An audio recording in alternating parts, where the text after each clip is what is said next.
Bonjour à toutes et à tous, c'est Didier, votre astrologue. Vous êtes sur Radio Biarritz.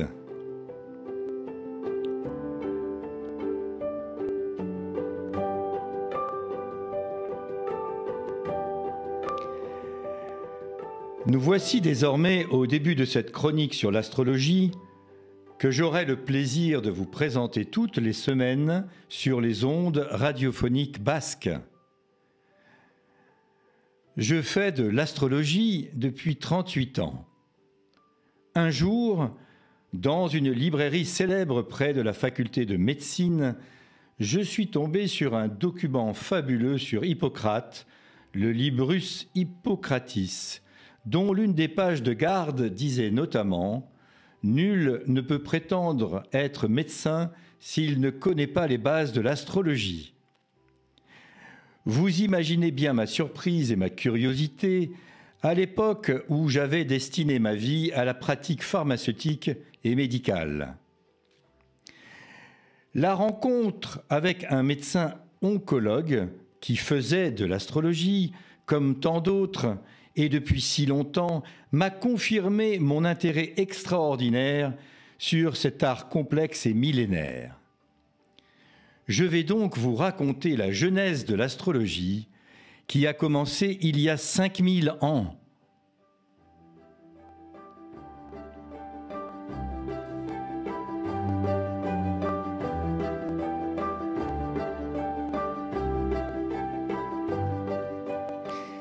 Il y a 5000 ans, les hommes ont appris à lire dans le ciel étoilé. Pour les anciens, la vie céleste et la vie terrestre étaient en symbiose étroite.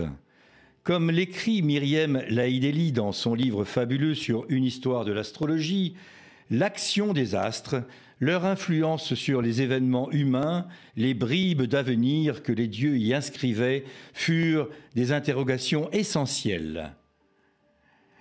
L'astrologie vient de l'astronomie.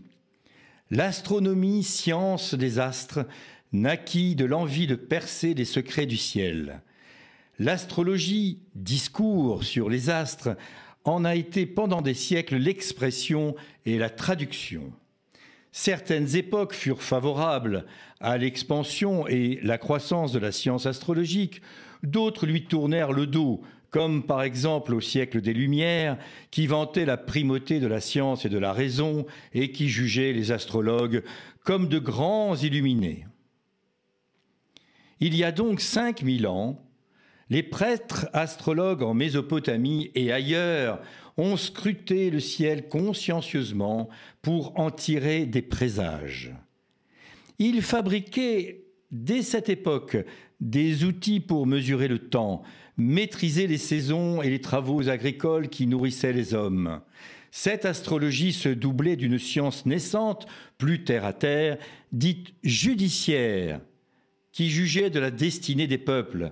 Ainsi, petit à petit, l'approche collective devint individuelle.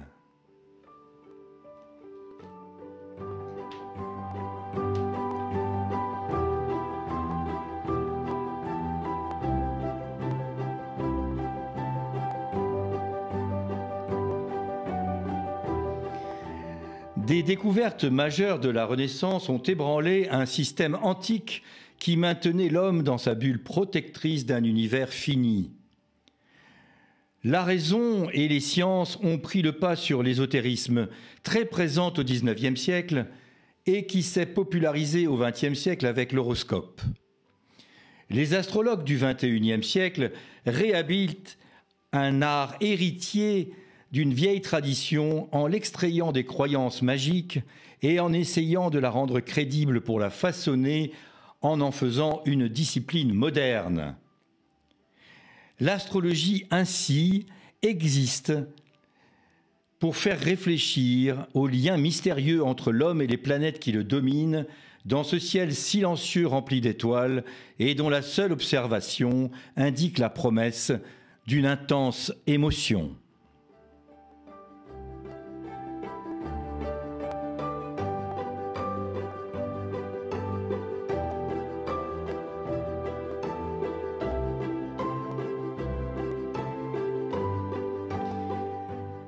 La semaine prochaine, je vous raconterai les principes d'une approche scientifique et philosophique de l'astrologie avec son éthique particulière, sa rationalité mathématique, ainsi que la notion de non-déterminisme en astrologie, les astres inclinant mais ne décidant rien.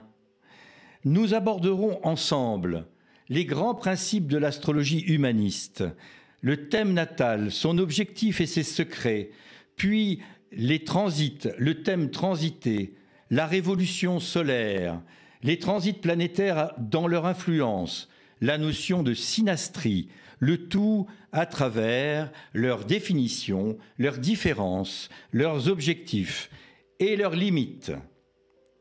Je vous expliquerai ainsi au fur et à mesure de nos rencontres pourquoi il est tellement important de connaître nos élastiques intérieurs, comment nous fonctionnons dans tous les domaines, quelle image nous renvoyons à travers notre ascendant notamment, et pourquoi il est si important d'être extrêmement humble pour expliquer avec bienveillance cette science magnifique.